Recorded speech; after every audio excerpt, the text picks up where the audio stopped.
नहमदहु व नसल्ली अला रसूलिहिल करीम अम्मा बाद। मुअज़्ज़ज़ सामीन, हमारे वतन अज़ीज़ की एक शख्सियत है मिर्ज़ा मोहम्मद अली जहलमी साहब। इनका एक पसंदीदा मशग़ला है कि जब भी मुसलमानों में फ़िरका वारियत की या इख्तलाफ़ी मबाहिस की आग कुछ बुझने लगती है तो ये फ़ौरन उस पर पेट्रोल डाल देते हैं, तेल डाल देते हैं, ताकि ये आग बढ़ती रहे और इनका मौक़िफ़ या इनकी बात को सुनने वाले कुछ न कुछ लोग मिलते रहें। अगरचे अरबी की कहावत है लिकुल्लि साक़ितिन लाक़ितुन, हर गिरी पड़ी चीज़ को उठाने वाले कोई न कोई मौजूद होते हैं जो कि उस चीज़ को उठा लेते हैं, चाहे वो कैसा ही घटिया और फरसूदा नज़रिया हो या कोई कैसी किसी भी किस्म की सोच हो। मिर्ज़ा साहब ने आजकल मिर्ज़ा ग़ुलाम अहमद कादियानी के साथ बड़ी शिद्दत के साथ लफ्ज़ हनफ़ी का इस्तेमाल शुरू किया है। इससे उसकी क्या ग़राज़ व मकासद हैं, मिर्ज़ा ग़ुलाम कादियानी को हनफ़ी कहने से ये हर अक्लमंद इंसान समझता है। जो इंसान मुर्तद हो जाए, चाहे वो इस्लाम से कि किसी भी मकतबा फ़िक्र के किसी भी फ़िक़ही मसलक से ताल्लुक़ रखता हो, मुर्तद होने के बाद उसकी हैसियत, उसकी साबका हैसियत उसके लिए बाइस शर्फ़ और इज़्ज़त नहीं बन जाती। इसलिए कि जब उसने इर्तिदाद का रास्ता चुन लिया तो वो इस्लाम की सारी खूबियों से किनारा कश हो गया। अब वो कुफ़र की सारी गलाज़तें इख्तियार कर चुका है।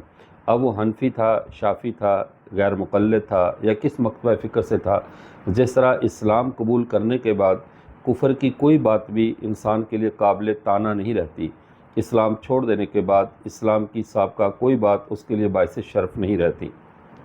लेकिन नामालूम इनके क्या मकासद हैं। अब मिर्ज़ा कादियानी को हनफ़ी कहकर दर हकीकत ये हनफ़ी और गैर मुक़ल्लिद अहले हदीस की जो है वो नई जंग भड़काना चाहता है। अब अगर हम उसी लहजे में जवाब दें तो इनके इस जो जाल का शिकार हो जाएं, तो हम इसके वो हवाला जात सामने लाएं जिसके अंदर इसका आखिरी फ़िक़ही मौक़िफ़ बयान किया गया है कि इसने किस तरह हनफियत से नफ़रत की और किस मसलक को तरजीह दी और दीगर इख्तलाफ़ी मसाइल में इसने किस मसलक को फ़ॉलो किया। लेकिन इससे तो फिर इसका मकसद पूरा हो जाएगा कि हनफ़ी और अहले हदीस या इस तरह जो है वो ये आपस की जंग दोबारा शुरू हो जाएगी और दुश्मन को फिर मौका मिल जाएगा। लेकिन हम इस मौजू पर आए बगैर हम एक नए पहलू से मिर्ज़ा मोहम्मद अली जहलमी को एक जवाब देते हैं, एक हदीस मुबारका से, जिस हदीस को इमाम इब्न हिब्बान रहमतुल्लाह अलैह ने और बेशुमार मुहद्दिसीन ने इसको नकल किया है। आप सल्लल्लाहु अलैहि वसल्लम ने अल्लाह के कलाम को नकल करते हुए फरमाया कि अल्लाह ताला फरमाते हैं, खलक़्तु इबादी हुनफ़ा, मैंने अपने सारे बंदों को हुनफ़ा यानी हनफ़ी पैदा किया है। हनफ़ी पैदा करने से क्या मुराद है? चूँकि हज़रत इब्राहीम अलैहिस्सलाम ने ख़ुद अपने हनफ़ी होने की वज़ाहत करते हुए हनीफ़म वमा अना मिनल मुशरिकीन, मैं हनफ़ी हूँ, मुशरिक नहीं हूँ। और अल्लाह ताला ख़ुद कहते हैं मैंने सारे बंदों को हनफ़ी पैदा किया और सब खलक़्तु इबादी हुनफ़ा, मैंने सारे बंदों को हनफ़ी बनाया था। हनफ़ी किसको कहते हैं? जो सारे बातिल से मुँह मोड़कर अल्लाह की तरफ मुतवज्जे हो जाए उसे हनफ़ी कहते हैं। मुस्लिम का दूसरा मुतबादिल नाम हनफ़ी है और हर मुसलमान हमेशा हनफ़ी पहले होता है, सारे बातिल से मुँह मोड़कर अल्लाह की तरफ रुख करने वाला। इमाम आज़म अबू हनीफ़ा रहमतुल्लाह अलैह को भी अबू हनीफ़ा इसी वजह से कहा जाता है कि ये मिल्लत हनफिया वाला है। ऐसा नहीं है कि उनकी किसी बेटी का नाम हनीफ़ा था, बल्कि वो मिल्लत हनफिया के फ़र्द थे, इस वजह से उनको अबू हनीफ़ा कहा जाता है कि मिल्लत हनफिया वाला। अब इसके बाद आप सल्लल्लाहु अलैहि वसल्लम ने मज़ीद वज़ाहत करते हुए फरमाया कि अल्लाह ताला फरमाते हैं खलक़्तु इबादी हुनफ़ा, मैंने सारे बंदों को हनफ़ी बनाया था। सुम्मा अततहुमुश शैतानु फ़ज्तालतहुम अन दीनिहिम, फिर उनके पास शैतान आता है, यानी हर बच्चा फितरती तौर पे हनफ़ी होता है, फिर उसके बाद शैतान आता है, आकर उसको उसके दीन से वरगलाता है, उसको कभी कादियानी बना देता है, कभी जहलमी मिर्ज़ा मोहम्मद अली जहलमी का फॉलोअर बना देता है, कभी उसको यहूदी, ईसाई, हिंदू, सिख जो भी बनाए। यानी तमाम गुमराह लोग जितने भी हैं वो पहले हनफ़ी होते हैं, उसके बाद शैतान के वरगलाने में आकर शैतान की बात को मानकर हनफियत से निकलकर दूसरे रास्तों पर चले जाते हैं। इससे पता चला हनफियत ये फ़िक़ही मज़हब नहीं बल्कि ये दीन इस्लाम वाहिदीन के तारफ़ का नाम हनफ़ी है। अगर मिर्ज़ा मोहम्मद अली जहलमी कहें कि इसके बाद मेरी मुराद तो ये नहीं थी, ये तो आपने माने के एतबार से बयान किया है, मेरी तो मुराद थी इमाम आज़म अबू हनीफ़ा रहमतुल्लाह अलैह का پیروکار ہونے کا میں نے تانا دیا ہے، تو پھر مرزا صاحب کو اپنی عقل کا علاج کروانا چاہیے کہ نبی امتی کا پیروکار نہیں ہوتا، وہ نبوت کا مدعی تھا، وہ کسی فقہی امام کی پیروکاری کا مدعی نہیں تھا۔ پھر آپ اپنے دماغ کا علاج کروائیں۔ وہ حنفی ہوتا تو اس نے کس نقطۂ نظر سے دعویٰ نبوت کیا ہے؟ کیا حنفیت میں اس طرح کی نبوت کی کسی بھی درجے میں کوئی گنجائش ہے؟ امام اعظم ابو حنیفہ رحمۃ اللہ علیہ کے تو موقف میں محمد عربی صلی اللہ علیہ وسلم کے بعد اگر کوئی ذرا سا بھی دعویٰ نبوت کرے اور اس سے کوئی دلیل طلب کرے یا معجزہ مانگے تو من ادعی النبوۃ فطلب منہ علامۃ فقد کفر، دلیل مانگنے والا بھی کافر ہو جاتا ہے امام اعظم ابو حنیفہ کے ہاں۔ تو ان کی پیروی میں اس نے کیسے نبوت کا دعویٰ کر دیا؟ اس لیے یہ پہلے نمبر پہ امام ابو حنیفہ کی پیروی سے نکلا ہے۔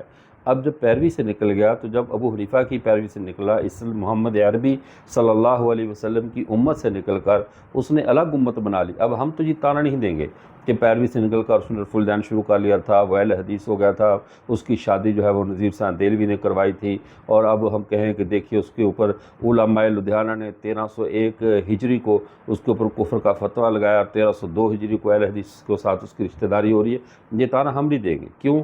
اس لیے کہ اس کے کافر اور مرتد ہو جانے کے بعد اس کے پچھلی چاہے کوئی مسلک تھا چاہے مذہب تھا، وہ سب کا سب اللہ کے ہاں اس کی کوئی حیثیت باقی نہ رہی۔ جب اللہ کے ہاں اس کی حیثیت باقی نہ رہی، اس کی حیثیت محض ایک کافر کی ہے، تو ہم اس کو کافر کی طرح ڈیل کریں گے۔ اب ہم اس کو کسی مسئلے کے لیے باعث تانا نہیں بنائیں گے، باعث شرم اور باعث عار نہیں بنائیں گے۔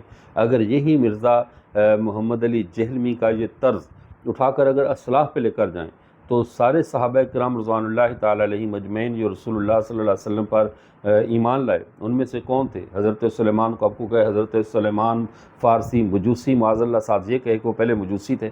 اسی طرح کسی حضرت جو بلال حبشی رضی اللہ تعالیٰ عنہ کو پہلے عیسائی کہے، یا اسی طرح جو ہے مشرکین مکہ سے جو اسلام لائے ان کو پہلے مشرک، یا اس طرح کے الفاظ کہے۔ یہ بد فطرت جو طریقہ مرزا جہلمی صاحب نے وضع کر رکھا ہے، اس میں سوائے اسلام کی مقدس شخصیات سے عوام الناس کو بدظن اور بدگمان کرنے کے اور کوئی کام نہیں ہے۔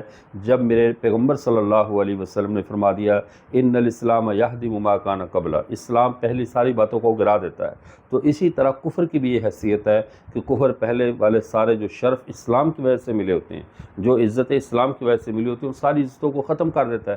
پھر مرزا قادیانی کو حنفی کہنا اور حنفیوں اور اہل حدیثوں کی لڑائی کروانے کی یا ایک نئی بحث کو جنم دینے کی کوشش کرنا، سوائے شرارت کے اور سوائے خوب سے باطن کے اور کچھ بھی نہیں ہے۔ مرزا محمد علی جہلمی صاحب صرف مرزا قادیانی پہلے حنفی نہیں تھا، بلکہ نبی کریم صلی اللہ علیہ وسلم نے جو اللہ کی بات نقل کی ہے تو اللہ کے فرمان کے مطابق تمام نوع انسانی ہی پہلے حنفی تھی۔ خلقت عبادی حنفاء، ساری نوع انسانی ہی حنفی تھی۔ پھر لگاؤ سب پہ الزام، اس پر پورا تبرہ پڑھتے رہیے۔ اس سے آپ کی اس بات سے یہ بھی ثابت ہو گیا کہ حنفیت دین اسلام ہے۔ اس سے نکل کر جب شیطان کسی کو آپ جیسے لوگوں کے راستے پہ لے جاتا ہے تو وہ راستے گمراہی کے ہیں۔ اللہ ہمیں شیطان کی ملاقات سے اور شیطان کی راہوں پہ چلنے سے محفوظ رکھتے ہوئے اس دین حنیف پر ہمیں ہمیشہ حنفی رکھے جس دین پر سارے انبیاء، سارے صحابہ، صلحاء اور پوری امت مسلمہ چلی آ رہی ہے کہ سب کے سب اللہ وحدہ لا شریک کو ماننے، موحد ہونے کی وجہ سے سب کے سب حنفی ہیں۔ اللہ ہمیں ایسی حنفیت ہم سب کو نصیب فرمائے۔ وآخر دعوانا الحمدللہ رب العالمین۔